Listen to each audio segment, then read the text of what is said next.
మీకు ఈ వీడియో నచ్చినట్లయితే వీడియోని లైక్ చేయండి. శివ గదిలో బెడ్ సర్దుకుంటూ ఉంటే అప్పుడే దేవా గదిలోకి వచ్చి డోర్‌ని గడియ పెడతాడు. "ఎందుకు డోర్ వేశావు?" అని శివ ప్రశ్నిస్తూ ఉంటుంది. "నన్ను చూస్తే ఇప్పుడు నీతో మాట్లాడడం అమ్మ చూస్తే అమ్మకి తెలిసిపోతుంది కదా! అందుకే నేను గడియ పెట్టేశాను.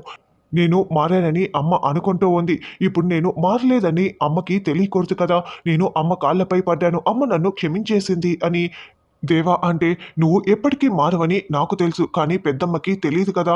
అంతేలే, పెద్దమ్మ కూడా ఆడదే కదా! ఆడదాని కాళ్ళ మీద పడితే నీ అహం కాస్తైనా దెబ్బతింది. కాస్తైనా అహం తగ్గి కాళ్ళపై పడ్డావని నేననుకుంటున్నాను. పెద్దమ్మ ఆడది కాబట్టి నిన్ను క్షమించేసి ఉంటుంది. కాళ్ళు పట్టుకున్న తర్వాత ఎందుకు క్షమించదు" అని శివ అంటుంది. "నా అహం తగ్గడమా, దెబ్బతినడమా అది ఎప్పటికే జరగదు. నేను ఇలా చాలామంది ఆడవాళ్ళ కాళ్ళు పట్టుకున్నాను. కొంతమంది ఛీ అంటారు. కొంతమంది తూ అంటారు. కొంతమంది అసలు నువ్వు మనిషివేనా అని, ఇంకొంతమంది జాదుగాడివని రకరకాల పేర్లతో పిలుస్తూ ఉంటారు. కానీ నేను అవేవి కూడా ఎప్పటికీ పట్టించుకోలేదు. అయినా నీకు ఒక విషయం చెప్దామని వచ్చాను. లలిత విషయంలో నేను తప్పు చేశానని, లలితకి నేను అన్యాయం చేశానని నువ్వు అందరి ముందు నిరూపించావు కదా! పోలీస్ పరీక్షల్లో నువ్వు పాస్ అవుతావో లేదో తెలీదు కానీ, నా విషయంలో మాత్రం నువ్వు ఫస్ట్ క్లాస్‌లో పాస్ అయిపోయావు. దీంతోనే నువ్వు అంతా అయిపోయింది, గెలిచేసావని సంతోషపడుతున్నావేమో.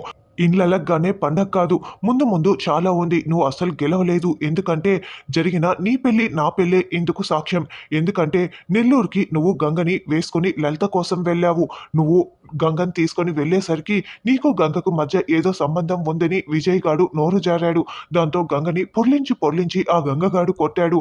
అది అడ్డు పెట్టుకొని ఆ విజయ్ గాడు నీతో సంబంధం క్యాన్సల్ చేసుకొని వెళ్ళిపోయారు.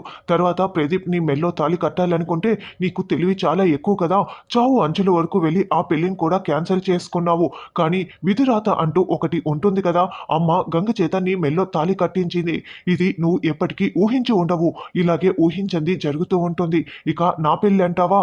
శ్రీవల్లిని పెళ్లి చేసుకుంటే నాపై ఎటువంటి నేరాలు రావు. నన్ను ఎవరు ఏమీ చేయలేరు. ముఖ్యంగా ఆ గంగ నన్నేమీ చేయలేడని అనుకున్నాను. కానీ అది కూడా లలితని తీసుకొచ్చి నువ్వు నాశనం చేశావు కదా! కానీ నా పెళ్లి లలితతో ఖాయం అని నువ్వు అందరి ముందు ఫిక్స్ చేసేశావు. కానీ పెళ్లికూతురు ఎక్కడా అని దేవా అడగటంతో, ఏంటి ఆశ దోశ అప్పడం వడ, ఇప్పుడు లలిత ఎక్కడ ఉందో నేను చెప్తే మళ్ళీ ఇప్పుడు తీసుకువెళ్ళి ఈసారి ప్రాణాలతో ఉండనివ్వకుండా ఒక గోడౌన్‌లో పెట్టేసి పూర్తిగా ప్రాణాలు తీసేద్దామని అనుకుంటున్నావా? నేను పెళ్లి టయానికి లలితని తీసుకొచ్చి నీ చేత తాళి కట్టిస్తాను. అంతవరకు నేను చెప్పను కాక చెప్పను అని అంటే, సరే నీ ఇష్టం శాంతం అని దేవ అంటాడు. ఇప్పుడు నా సంగతి అంటావా? గంగ బావ నాకు ఇష్టం లేకుండా నా మెడలో తాళి కట్టినా శ్రీవల్లినైతే నీకు సొంతం కానివ్వకుండా ఇప్పటికీ అడ్డుకోగలిగాను కదా! భవిష్యత్తులో కూడా శ్రీవల్లికి నీకు పెళ్లి జరగకుండా నేను అడ్డుకుంటూనే ఉంటాను అని శివ తేల్చి చెప్పేస్తుంది. దాంతో దేవ ఏమీ మాట్లాడకుండా వెళ్ళిపోతాడు. ఇంత కాన్ఫిడెంట్‌గా మాట్లాడుతున్నాడంటే ఈ పెళ్లిని ఆపడానికి మళ్ళీ ఏదో ఒక ప్రయత్నం చేస్తాడు. కాబట్టి నా జాగ్రత్తలో నేనుండాలి. లలితని కాపాడుకొని వీడి కోరలు పీకేసి ఎలాగైనా సరే నేను తాళి కట్టించాలి అని శివ మనసులో అనుకుంటూ ఉంటుంది. తర్వాత శ్రీవల్లి స్కూల్‌కి నడుచుకుంటూ వెళ్తూ ఉంటే, అప్పుడే దేవ దూరంగా కారు నిలబెట్టుకొని శ్రీవల్లిని చూస్తూ ఉంటాడు. శ్రీవల్లి ఇలా అనుకున్నా, "నువ్వు మళ్ళీ స్కూల్‌కి వెళ్తావని అనుకున్నట్లే నువ్వు బయలుదేరి వెళ్తున్నావు కదా! కానీ నిన్ను చూస్తుంటే శ్రీవల్లిలా నాకు కనిపించట్లేదు. దేవలోకం నుంచి సాంప్రదాయంగా చీర కట్టుకొని వచ్చిన అపురూప సుందరిలా నువ్వు నాకు కనిపిస్తున్నావు" అని దేవ మనసులో అనుకుంటూ ఉంటే, అప్పుడే షణ్ముగం అటుగా వెళ్తూ, "శ్రీవల్లి గారు ఏంటి ఆ సంబంధం చెడిపోయిందని అవేవి మనసులో పెట్టుకోకండి. మళ్ళీ మీరు స్కూల్‌కి వస్తున్నారా? చాలా సంతోషం" అని బైక్ ఆపుకొని మరి శ్రీవల్లితో మాట్లాడుతూ ఉంటే, దేవ దూరం నుంచి చూస్తూ కోపంతో రగిలిపోతూ వెంటనే శ్రీవల్లి దగ్గరికి వస్తాడు. వెనుక నుంచి షణ్ముఖం భుజంపై దేవ చెయ్యి వేయగానే షణ్ముఖం వెనక్కి తిరిగి చూస్తాడు. ఇక శ్రీవల్లి టెన్షన్ పడుతూ ఉంటుంది. "చూడు బ్రదర్, నువ్వు ఏవైనా ముచ్చట్లు పెట్టుకోవాలనుకుంటే స్కూల్లో బ్రేక్ టైం ఉంటుంది కదా! అక్కడ మాట్లాడుకో. కానీ ఇలా రోడ్డుపై శ్రీవల్లితో మాట్లాడడం కాదు" అని చెప్తూ ఉంటే, "అయ్యో బావ, నువ్వు ఇలా రావటం, షణ్ముఖం గారు నాతో మాట్లాడడం, మళ్ళీ ఏదో ఒక గొడవ పడడం, అందుకే నాకు టెన్షన్‌గా ఉంది" అని శ్రీవల్లి అంటే, "నువ్వేమీ బాధపడకు శ్రీవల్లి" అని దేవ మాట్లాడుతూ ఉంటే, అప్పుడే గంగ బుల్లెట్‌లో అక్కడికి వచ్చేస్తాడు. "ఏంటి శ్రీవల్లి, నేను వచ్చే వరకు ఉండమని చెప్పాను కదా" అని గంగ అంటే, "అన్నయ్య, నువ్వు రావటానికి లేట్ అవుతోందేమోనని నేను బయలుదేరి వచ్చేసానన్నయ్య" అని శ్రీవల్లి అంటుంది. షణ్ముఖం గారు కనిపిస్తే మాట్లాడుతున్నారు. అంతలోకే దేవా బావా అని శ్రీవల్లి చెప్తూ ఉంటే, ఏంటి నువ్వేంటి ఇక్కడ అని గంగ చాలా కోపంగా దేవాని ప్రశ్నిస్తూ ఉంటాడు.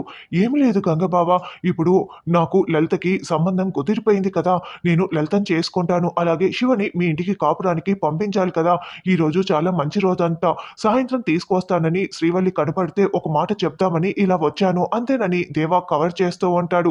నువ్వు ఏం చెప్పాలనుకున్నా కూడా నాతో చెప్పు, నా చెల్లెలు శ్రీవల్లితో చెప్పాల్సిన అవసరమే లేదు.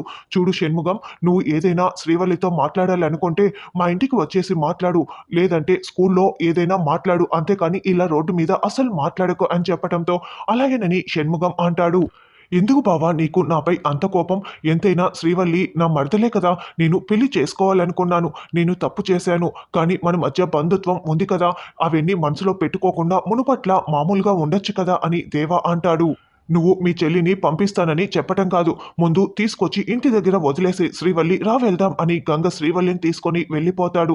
ఏంటి బ్రదర్, శ్రీవల్లికి నాకు సంబంధం చెడిపోయింది కదా, మరి శ్రీవల్లిని నువ్వు పెళ్లి చేసుకోవాలన్న ఆలోచన నీకు రావాలి కదా, ఏంటి ఇంకా నీకు అటువంటి ఆలోచన రావటం లేదా అని షణ్ముఖంతో చెప్పి దేవా వెళ్ళిపోతాడు. తర్వాత అమృత హోటల్లో దోశలు వేస్తూ ఉంటే అప్పుడే వీరాజు హాయ్ అమృత అంటూ అక్కడికి వస్తాడు.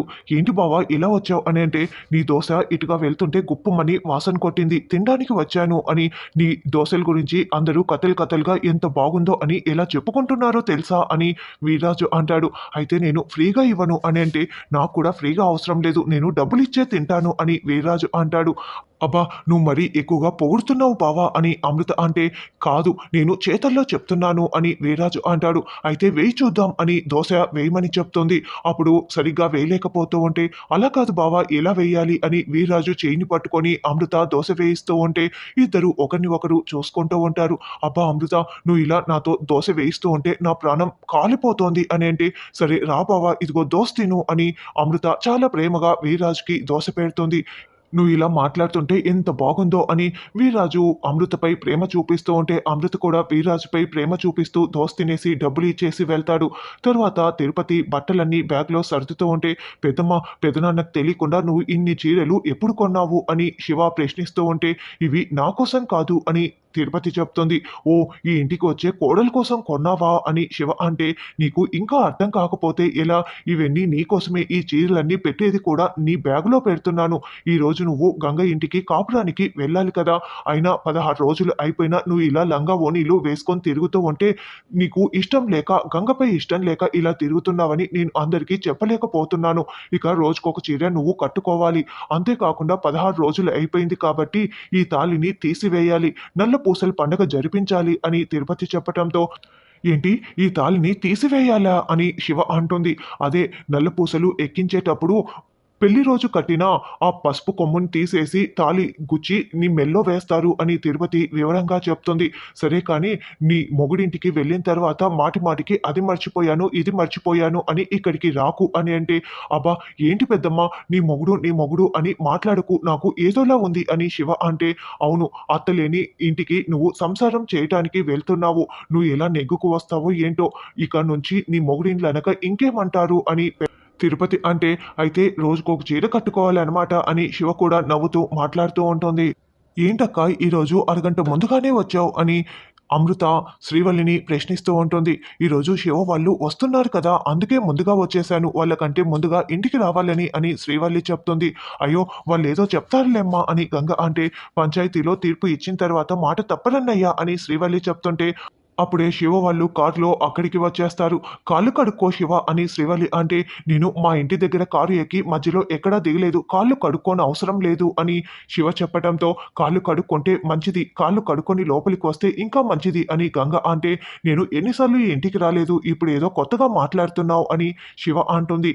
అయినా త్వరగా నల్ల పూసలు కార్యక్రమం అయిపోయిన తర్వాత శాంతి ముహూర్తం పెట్టాలి కదా అని ఒక ఆవిడ అనడంతో, శాంతి ముహూర్తం ఏంటి, పంచాయతీలో తీర్పిచ్చింది ఇక్కడ ఈ ఇంట్లో కాపురం చేసి ఈ ఇంట్లో ఉండమని, అంతేకాని గంగబావ గదిలో ఉండమని కాదు అని శివ అంటే, కాపురం చేయమంటే గదిలో ఉండి అన్నీ చేయమని అర్థం.